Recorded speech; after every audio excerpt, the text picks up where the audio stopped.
And to be honest, it's kind of hard to put together an intro for you because I feel like if I focus on just your current motion, it's kind of like disrespectful to just the commitment that you've had really to your music career as like a lifelong artist, you know what I'm saying? From like a very young jit, you know what I'm saying?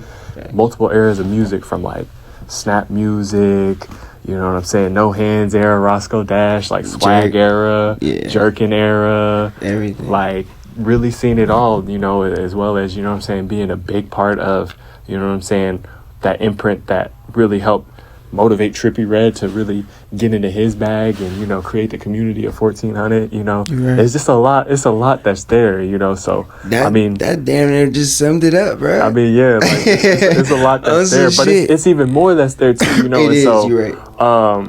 I mean, yeah, really without further ado, man, Fijimacintosh, man. Damn, bro. That was the intro.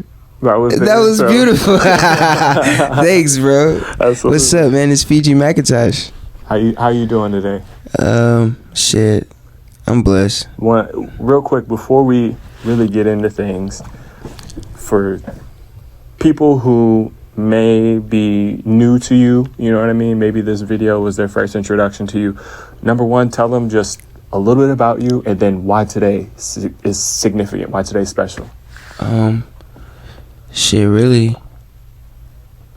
I'm from 55 Cancri E, the Planet of Diamonds. So I'm from Canton, Ohio, 14th Street to be exact. And today is significantly beautiful because Nocturnal comes out tonight. And I'm super happy because this is a beautiful project and I've worked hard for 2 years. So let me, real quick, go like this. Show them, go like this, show them. So that we'll have to zoom in on that so that y'all really know it's... No, yeah, this is not just anything, bro. This really is like engraved. I had the tattoo before I made the album, but it's just really like a mode. Like, it's really just like, you know, embracing the shadows because I feel like I've been in the shadows for a minute. Right. And just, you know, taking this shit to the next level from point A to point B. Kind of like when art imitates life, right? Yeah, facts. Same shit. I think a good starting point is pretty much what you had just said, where you said, you know, this is 2 years in the making, Nocturnals, 2 years in the making. And, you know, with that being said, it's been 2 years since Elements dropped. Yeah. So Nocturnal being a follow-up to Elements, just describe a little bit about kind of like that journey, that musical journey that you were kind of going through at the time. Well, really, that 2 year, really just living the music out and being able to have something to talk about, being able to just have different experiences. I feel like that's like the main thing with like being the best artist possible is living and going through experiences, you know what I'm saying? Because everybody go through shit and I feel like we're all connected in some way. You know, consciousness, and yeah, that's the main thing. That's how you evolve. Do you feel like, is there any maybe moment or maybe like an event that you think of in that 2 year period, could be anything, that, you know, really kind of marks that evolution for you as far as the artist creatively? Was there any point where you felt like you turned a corner, or, you know, was there any, you know, did you link up with somebody? It's really mainly just like, you know, tapping into the resources and the producers, like just spreading my horizons, and also not holding any restrictions on myself at all. Just really just taking it to the furthest extent that I can. I feel like really though, it's just the production. You got to make sure your production is well. Like, that's what everybody, you know what I'm saying, is listening to the music mainly for, and the message, of course, but to hear something that just, you know, sits and resonate and is for the future. That's really what I'm into. Finding the next sound, fucking with the next producers. So then when we talk about producers specifically, maybe talk to me a little bit about like some of the producers that you were working with on Elements, and then kind of the transition to maybe some of the producers you were working with Nocturnal. Were there any different relationships that transpired, or just kind of the workflow? Was there any change? On Elements, I work with Benny X. I work with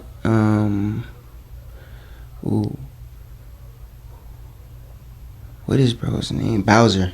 I almost forgot Bowser's yeah. name. Bowser, he don't even make beats no more. People don't even know that. Yeah, he stopped making beats because of some college shit or something. His parents told him he couldn't. It was like crazy. But yeah, like his last songs that were was Blue Hair Dye and like one other song. Yeah. That was like the last songs that he produced. That's but yeah, Bowser, Benny X, who else is on there?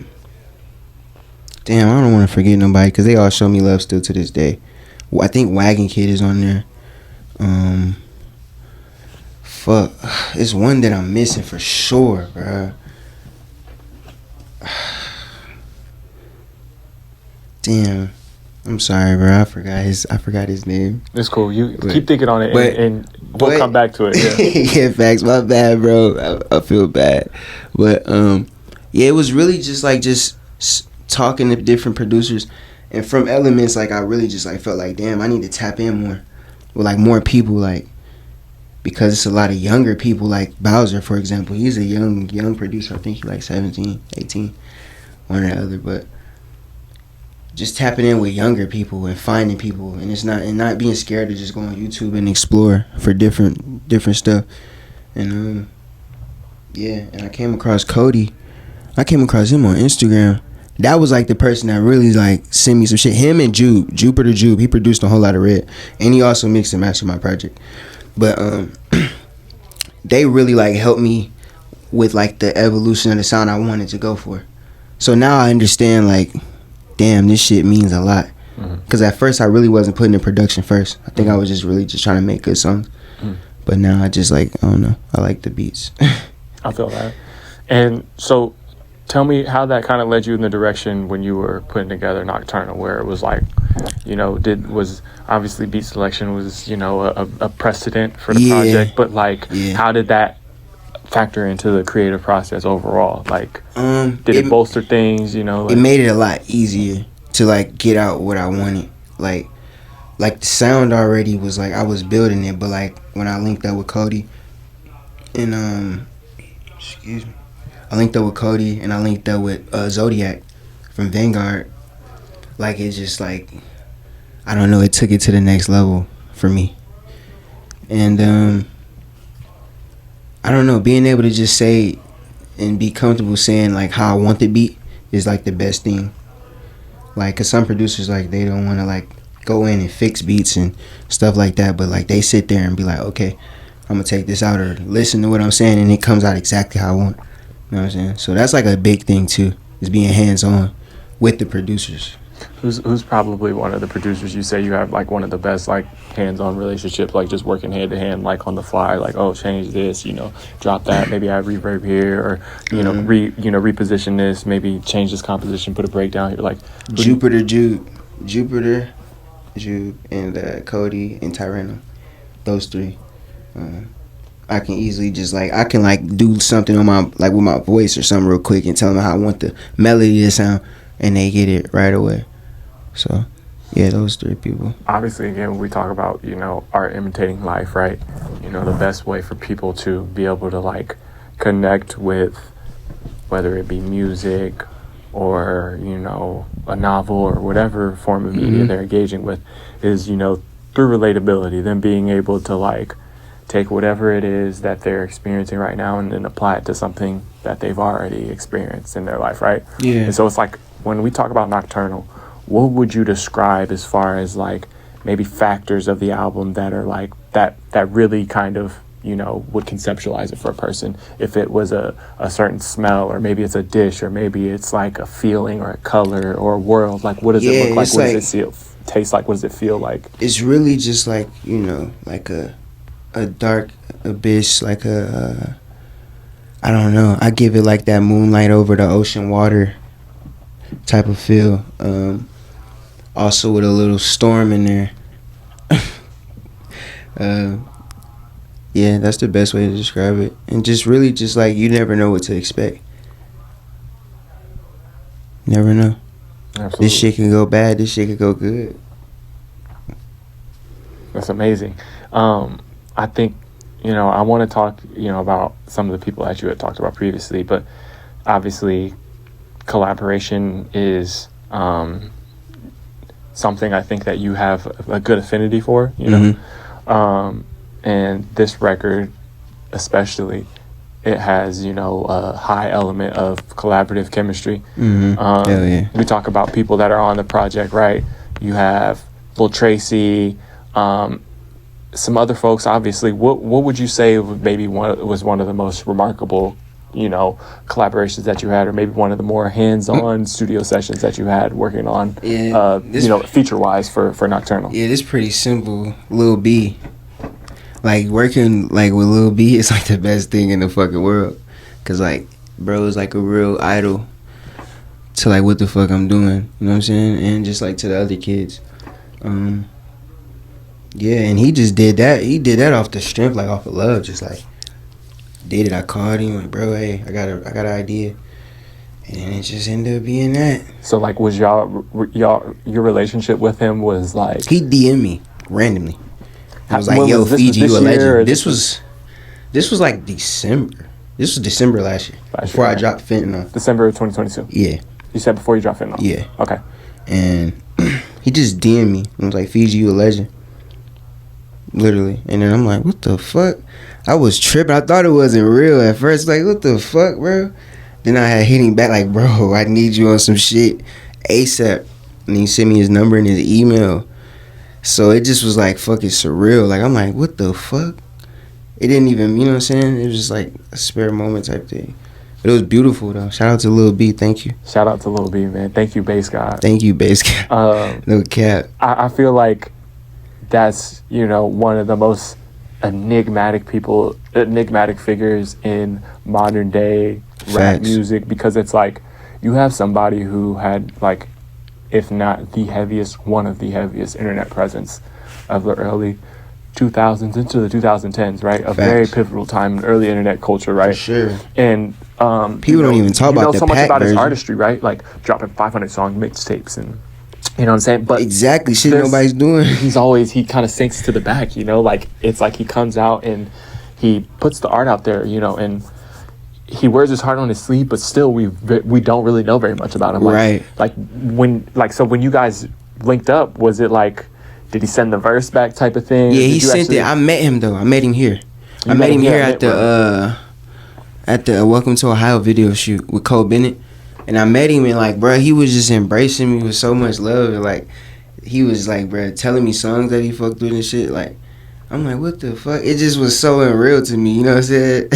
This is somebody that, like, you know, you probably would like me. We sat in front of YouTube for hours watching your videos. Right, you feel what I'm saying? Him and Soulja Boy, you feel me? Like, every day. So the video, I'm like, bruh, like, this is crazy right now. You feel what I'm saying?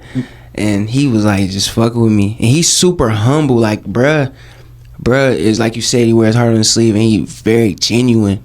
Feel what I'm saying? And that's like what, like, a lot of people are missing.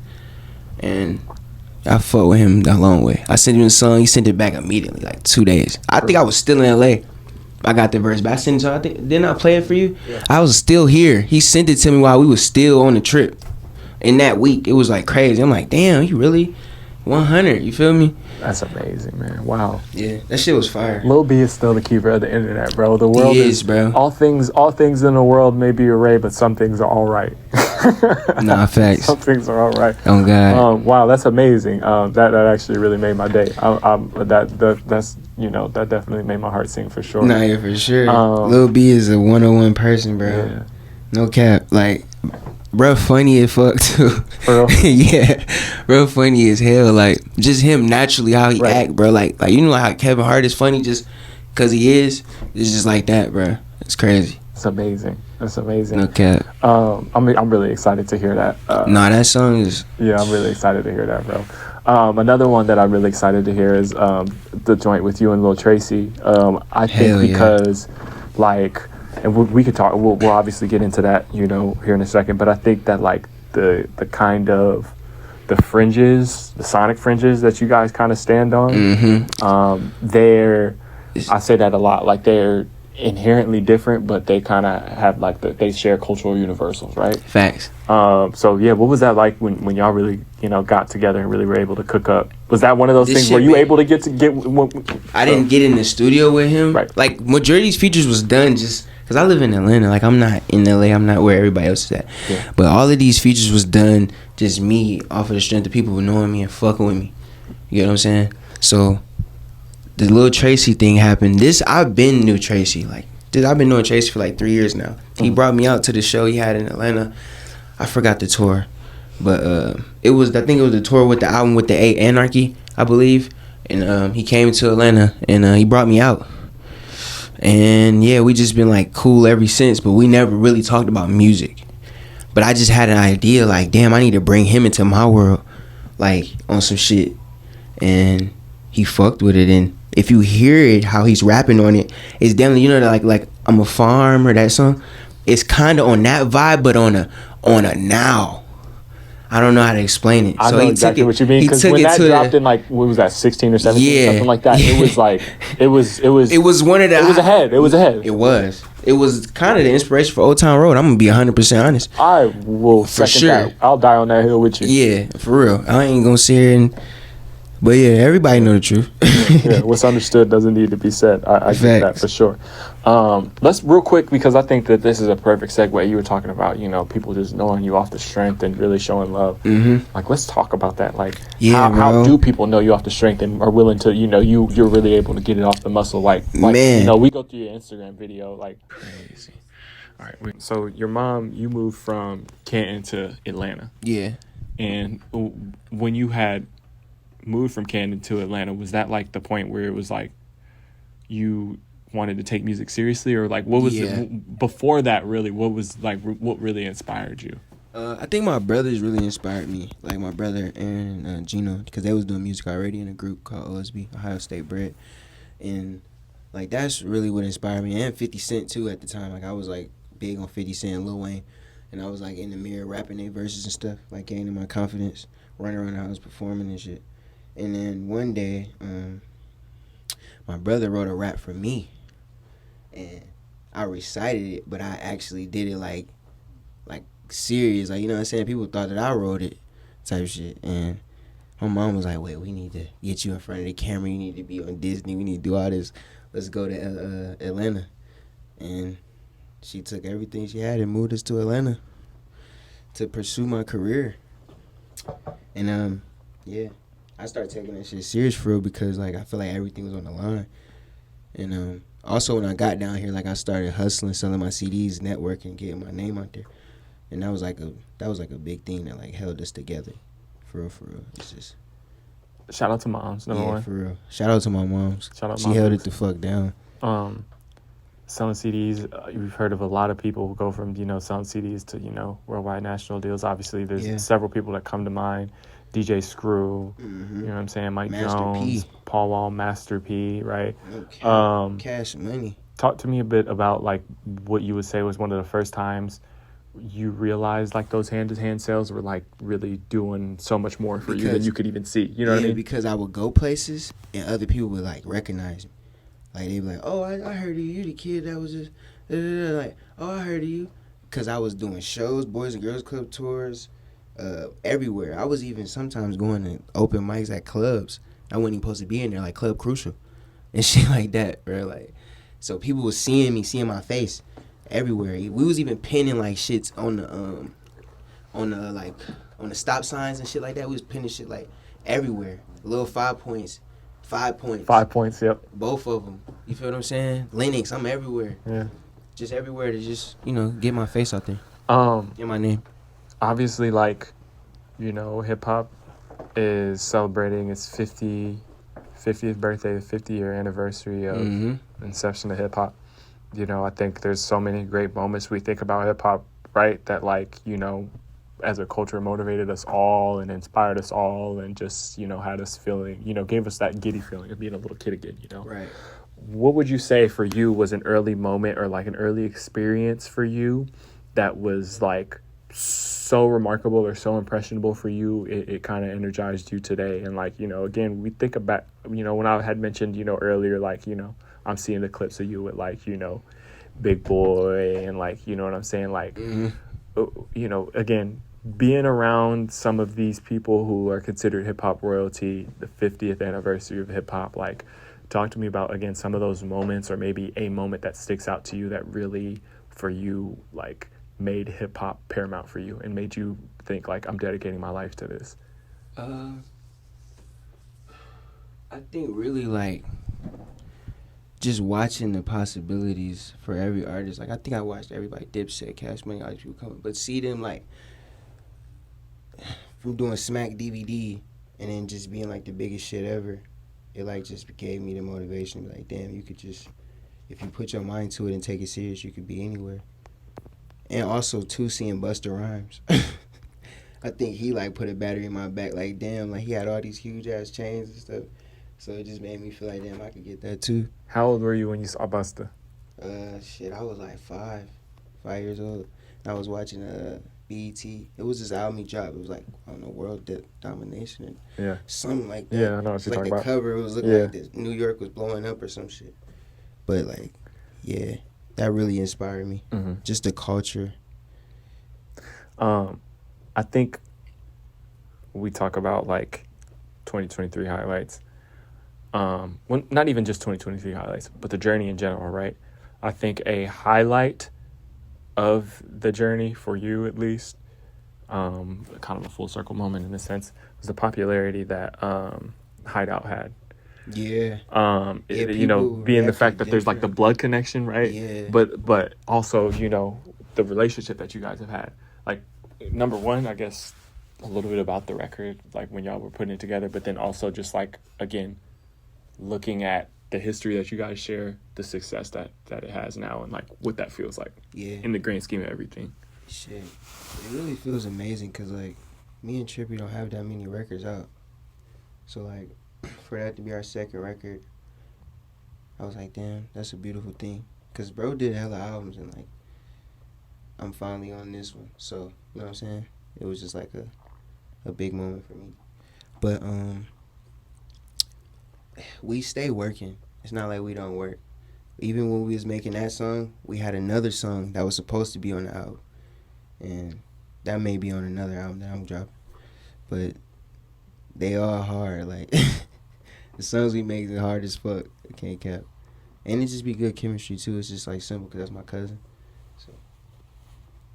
I saw the obviously the voiceover where he was talking about, you know, he was like, you know, Fiji is really the innovator of this shit. He started this shit. He was the one that made me want to, like, get into the music shit. Like, yeah.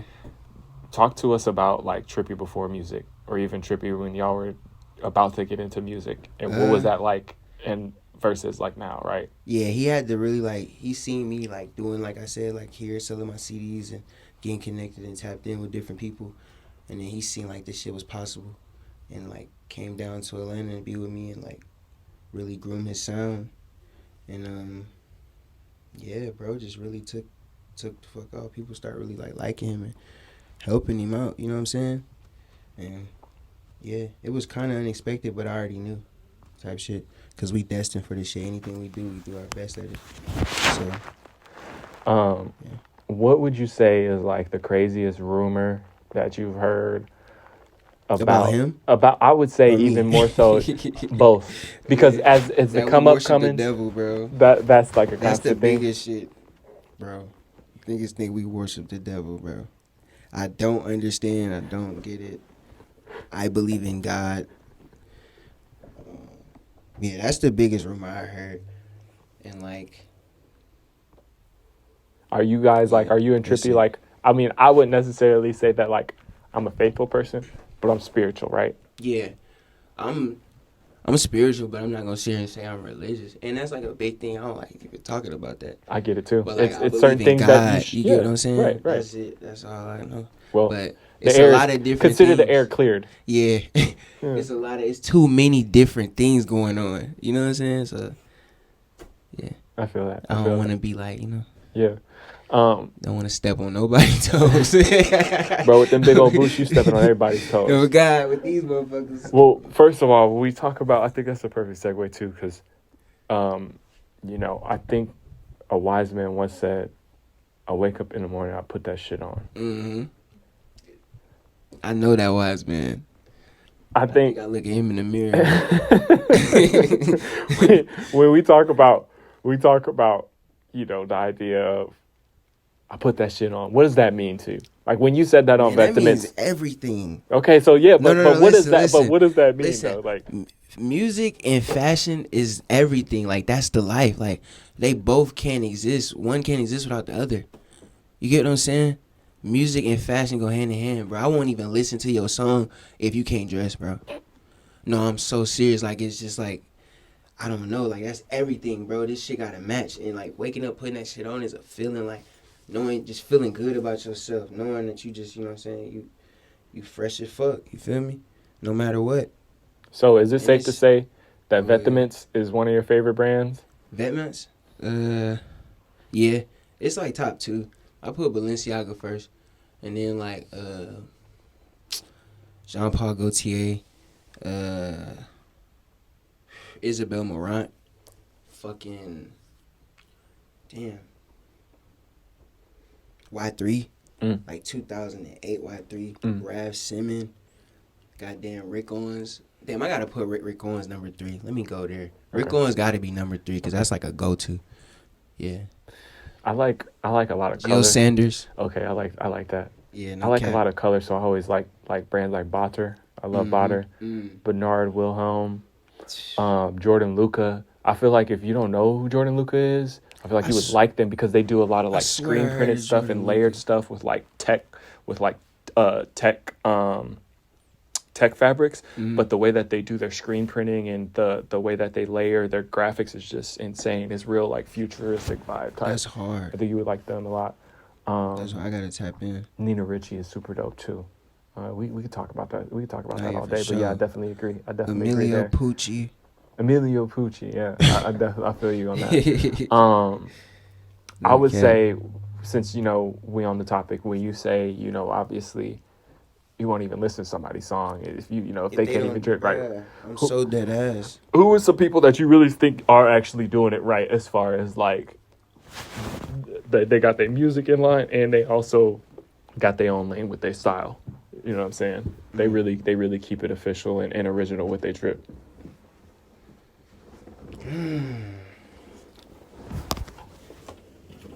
Pharrell. I think Pharrell been keeping that shit like the way he do it since he been the same way. Honestly, Pharrell, Kanye, he always come in and out with some different shit. You feel me? Taking it to the next level. Who else? It's really not too many people, bro. Because everybody else look like mannequins to me. Shit. If I'm missing anybody, I think Pharrell and Kanye are like the top 2. I feel that. We talk about take things to another level, right? Obviously, Nocturnal, it's taking things to another level for you.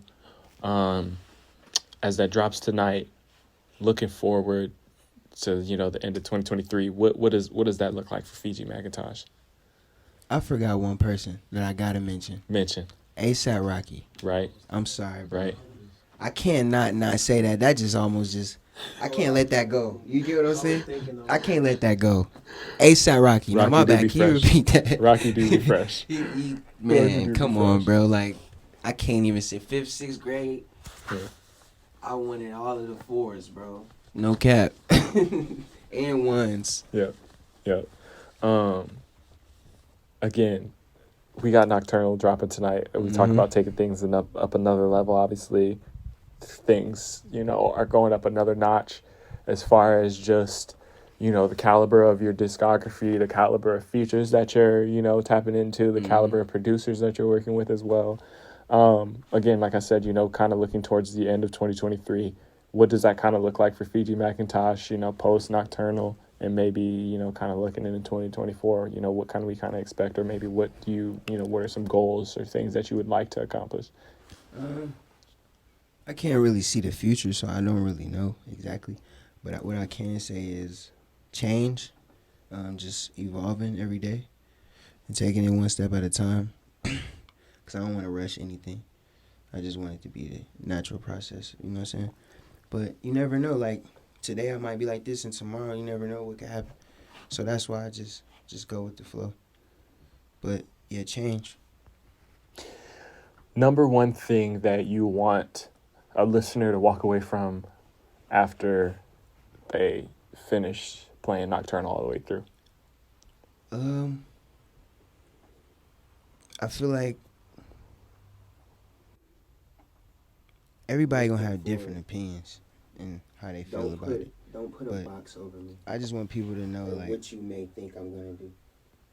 From this point forward, because everything is unexpected. Don't put a box over me, or what you may like, think I'm gonna this do. This nigga's a motherfucking monster. That's the sound bite. That's everything the is main unexpected. thing. I feel that. Know, like, man, Well, before we get out of here, monster. number one, thank you again, Fijimacintosh. Appreciate you, gang. Nocturnal coming out. Nocturnal, like, everywhere, midnight, 9 p.m. here Pacific. Real quick before we get out of here, I want to let you, you know what I'm saying, get your shout outs off, your shout off, you know what I'm saying? Shout out anybody you want to shout out. You know? Facts. And I'm excited. Shout out to my mother for keeping this shit together, holding this shit down. Man, shout out to Lee for staying in my motherfucking corner. Shout out to my mother for keeping this shit together, holding this shit down. Shout out to my brothers. Shout out to my girl, Nikia. I love her so much. Shout out to the world for loving me. And yeah, shout out to every producer on the fucking album. Cody, Wagon, Zodiac, Tyrano. You know what it is, man. Demond Jefferson. Here with Thank you for mixing them up. Signing out at the Mint Room. Even though you took it. You already know. I love you, Shout out to fucking Sprat, too. Shout out to Sprat. Yeah, shout out to Sprat. That guy. The man with the plan. Yeah. And on the man with the cam. Oh, one more thing. Shout out to fucking Sprat, We too. out of here. Appreciate you, boss. Shout out to Sprat, my dog. Thank you, man.